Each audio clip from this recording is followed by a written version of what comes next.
গুগলৰ দুদূৰত ভূপেন হাজৰিকা। আজি গুগলেও কৰিছে সুধাকুণ্ঠক। দেশবাসীয়ে স্মৰণ কৰিছে সুধাকুণ্ঠক।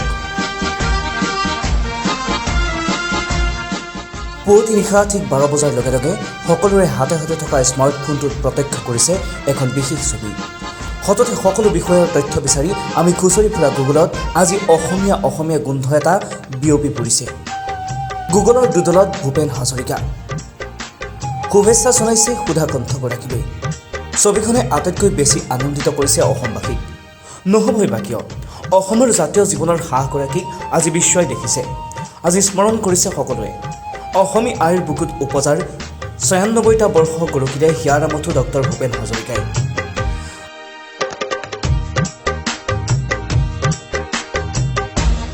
তেওঁ যে আজীৱন অমৰ, ব্যতিক্ৰম চিন্তাৰে অসমীয়াক দিয়া উপহাৰ কোনেও মচিব নোৱাৰে কোনো কাল। জীৱন যুঁজত ভাগৰি নপৰা সঁচা মানুহৰ কাহিনী, মানৱীয়তাৰ জয়গান তেওঁৰ গীতত বৰ্ণিত। সেয়া মানুহে মানুহৰ বাবেই হওক বা আহ উদয়া সজাগ জনতাৰ দল আহ্বানেই হওক, গণশিল্পীগৰাকী অমৰ হৈ থাকিব আজীৱন। অসমীয়াক বুকুত লৈ নিদ্ৰাহীন কোনোবা নিশা তেওঁ গাইছিল, বুকু হম হম কৰে মোৰ আই।